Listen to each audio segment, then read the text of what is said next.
Assalamualaikum warahmatullahi wabarakatuh. Kami kelompok 1 dari kelas Ekonomi Islam 2022B ingin memaparkan materi mengenai Imam Asy-Syatibi. Berikut adalah biografi Imam Asy-Syatibi.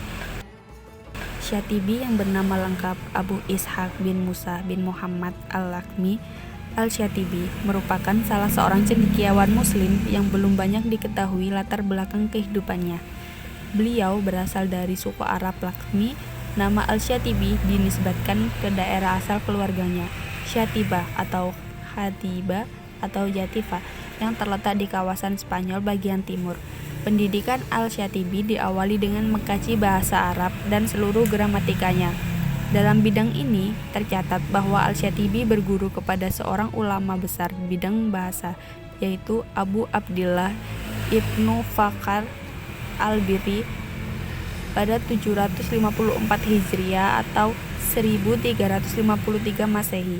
Bidang tafsir didapat Al-Syatibi dengan berguru kepada Abu Abdillah Al-Balansani pada 765 Hijriah atau 1363 Masehi, seorang ahli tafsir dan penulis terkenal di masanya. Karya monumental yang ditinggalkan oleh Imam Asy-Syatibi. Ada Hirs al-Mani was At-Tahimi yang lebih dikenal dengan sebutan Syatibiyah tentang qiraat sab'ah.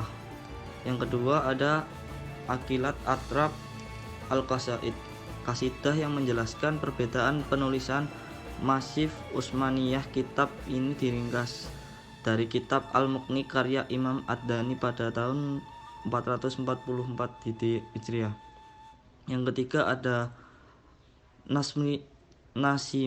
Nazimatuzul, kasidah yang menjelaskan tentang cara-cara perhitungan ayat-ayat Al-Quran menurut imam qiraat. Kasidah ini juga hasil ringkasan dari kitab Al-Bayan fi Ayat Al-Quran karangan Ad-Dani.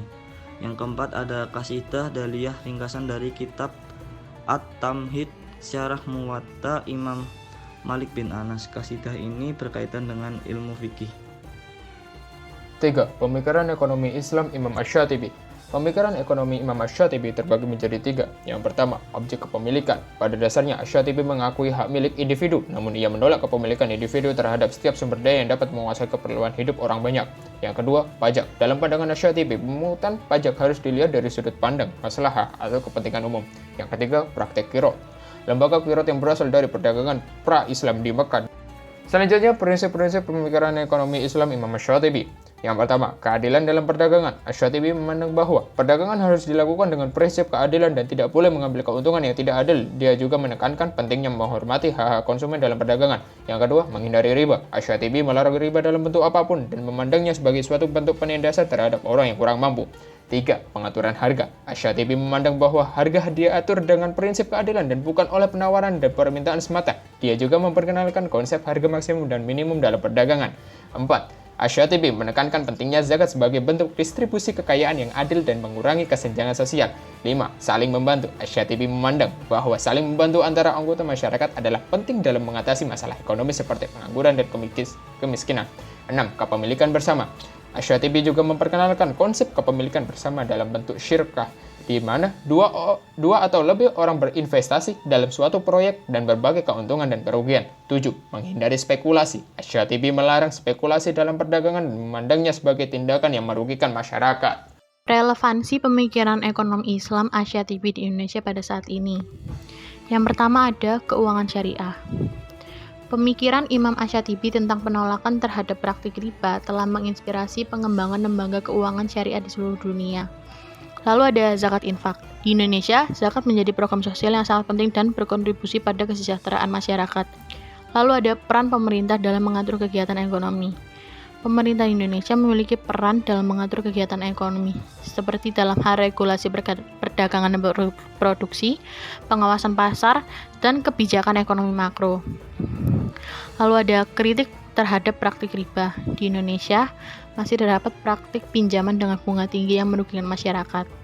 Oleh karena itu, lembaga keuangan syariah diharapkan dapat memberikan alternatif yang lebih baik bagi masyarakat dalam hal keuangan. Selanjutnya ada saling membantu atau yang biasa disebut dengan ta'awun.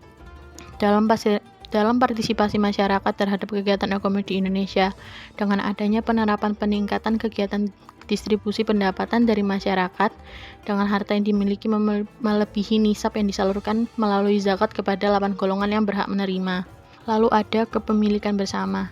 Di Indonesia, partisipasi sosial untuk kepentingan publik seperti mewakafkan tanah untuk membangunkan rumah sakit, membeli suku untuk pembangunan jembatan atau tol dan sebagainya termasuk dalam konsep kepemilikan bersama. Lalu ada menghindari spekulasi.